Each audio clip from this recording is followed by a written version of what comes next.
Hello friends, তোমাদের সকলকে আমার চ্যানেলে স্বাগত। আজকে আমি একটা দারুণ টেস্টি রেসিপি তৈরি করেছি। রোজ রোজ আমাদের একই খাবার খেতে ভালো লাগে না, তাই জন্য আমরা বাইরে গিয়ে হোটেলে গিয়ে খাই বা বাইরের হোটেল থেকে খাবার এনে কিনে খাই, কিন্তু সেগুলো তো ঠিক শরীরের জন্য ভালো না। তাই আজকে আমি তৈরি করেছি tasty tasty honey chilli potato. খুবই সহজ, ঘরে থাকা সাধারণ জিনিস দিয়েই হয়ে যাবে। তাহলে রেসিপিটা এখন শুরু করা যাক। হানি চিলি পটেটো তৈরি করার জন্যে আমি 3টে আলু নিয়েছি। আলুটা কিন্তু কাঁচা আলু, ভালো করে ধুয়ে নিয়েছি। তারপরে ওপরের খোসাটাকে ছাড়িয়ে নেব। তোমরা এর থেকে বেশি আলু দিয়েও তোমরা তৈরি করে নিতে পারো আজকের হানি চিলি পটেটো। এবার আলুগুলোকে আমি লম্বা লম্বা করে কেটে দেবো। দুপাশের মাথাটাকে একটু কেটে নিয়ে প্রথমে আলুগুলোকে মাঝখান থেকে লম্বা লম্বা করে একটু স্লাইস করে কেটে নেব। তারপরে আমরা যেরকম ফ্রেঞ্চ ফ্রাই করি বাড়িতে বা তোমরা বাইরেও খেয়ে থাকবে, সেই রকম সরু সরু লম্বা লম্বা করে টুকরো করে নেব আলুগুলোকে। খুব মোটা মোটা করলে হবে না, কিন্তু একটু সরু সরুই করে নিতে হবে আলুগুলোকে। তো আমি এইভাবেই সমস্ত আলুগুলোকে ফ্রেঞ্চ ফ্রাইয়ের মতন করে লম্বা লম্বা করে সব আলুগুলো কেটে নিয়েছি।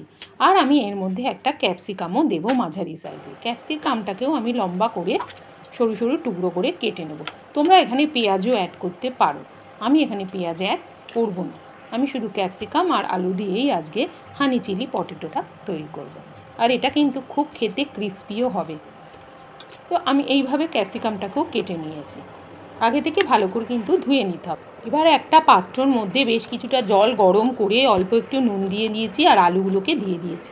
আলুগুলোকে 5-7 মিনিট মতন একটু হালকা সেদ্ধ করে নিতে হবে। খুব বেশি সেদ্ধ করলে কিন্তু হবে না। তারপর জল ঝরিয়ে রেখে দিতে হবে ঠান্ডা করার জন্য।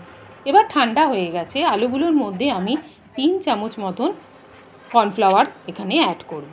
কর্নফ্লাওয়ার দিয়ে ভালো করে শুকনো একটু মেখে নেব। যদি বেশি শুকনো মনে হয় হাতে একটু জলের ছিটা দিয়ে মেখে নিতে পারো। এরপরে একটা কড়াই বসিয়ে দিয়েছি। কড়াইয়ের মধ্যে সানফ্লাওয়ার অয়েল দিয়েছি বেশ কিছুটা। তারপরে একে একে আলুগুলোকে আমি এর মধ্যে দিয়ে তেলের মধ্যে দিয়ে ফ্রাই করে নেবো মুচমুচে করে। এটা কিন্তু মিডিয়াম ফ্লেমেই করতে হবে, খুব বাড়িয়ে দিলে আলুগুলো পুড়ে যাবে। কিন্তু আলুগুলোকে লালচে লালচে করে একটু মুচমুচে করে ভেজে নিতে হবে, এপিট ওপিট করে ভালো করে নাড়িয়ে। দেখো আমি যেভাবে করছি তোমরাও সেইভাবে একটু আলুগুলোকে ফ্রাই করে নেবে। এই কারণেই বেশি সেদ্ধ করা যাবে না, বেশি সেদ্ধ করলে আলুগুলো ভাজার সময় ভেঙে যাবে। তো দেখো এরকম লালচে লালচে করে আমি ভেজে নিয়েছি আলুগুলোকে।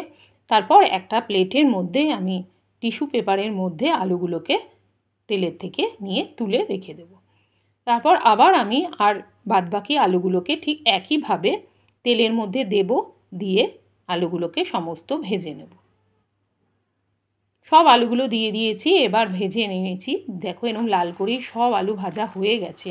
ভাজা হয়ে যাবার পর আমরা একটা সস তৈরি করব। সস তৈরি করে নেওয়ার জন্য একটা প্যান বসিয়েছি। প্যানের মধ্যে 2 থেকে 3 চামচ সানফ্লাওয়ার অয়েল দিয়ে তেলটাকে গরম করে 5 থেকে 6টা রসুন কুচি এখানে অ্যাড করেছি। তারপর এখানে 1/2 ইঞ্চি আদা কুচিও অ্যাড করে দিয়েছি। একটু যখন আদা রসুনের কাঁচা গন্ধ চলে যাবে তখন ক্যাপসিকাম দিয়েছি আর কাঁচা লঙ্কা একটা কুচি দিয়েছি। তোমরা যদি বেশি ঝাল খাও বেশি করে একটু লঙ্কা দিও, যেহেতু এটা হানি চিলি পটেটো। তারপর একটু হলুদের গুঁড়ো, একটু কাশ্মীরি লঙ্কার গুঁড়ো আর একটু গোলমরিচ গুঁড়ো দিয়েছি বেশি করে, আর অল্প নুন দিয়েছি। নুন দিয়ে ভালো করে মশলাগুলোর সাথে ক্যাপসিকামটাকে একটু ভেজে নেব। তারপরে 1 চামচ দেবো এখানে সোয়া সস। সোয়া সসে যেহেতু নুন থাকে আমরা নুনটা কিন্তু বুঝেই অ্যাড করব। আর দেবো 1 চামচ সাদা ভিনেগার।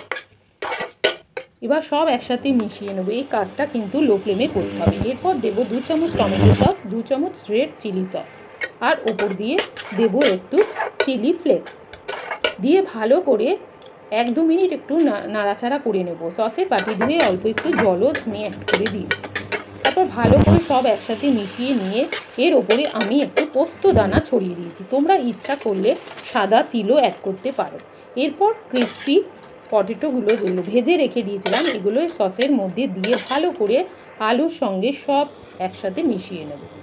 এবার দেবো আমরা হানি। যেহেতু হানি চিলি পটেটো, এখানে কিন্তু 2 চামচ হানি আমি অ্যাড করেছি। বেশি হানি দিলে কিন্তু খুব একটা ভালো লাগবে না, তাই 2 চামচ হানি এখানে অ্যাড করে ভালো করে একটু 1-2 মিনিট মতন ভালো করে সব একসাথে মিশিয়ে নেব লো টু মিডিয়াম ফ্লেমে। তৈরি হয়ে গেছে আজকে আমার ক্রিস্পি হানি চিলি পটেটো। তোমরা দেখতে পেয়েছো খুবই সহজ আর খেতে খুবই টেস্টি। বাড়িতে তোমরা একবার ট্রাই করে দেখতে পারো, দারুণ দারুণ টেস্টি। তো তোমাদের যদি আজকের ভিডিওটা ভালো লেগে থাকে লাইক কমেন্ট শেয়ার সাবস্ক্রাইব করো। বাই।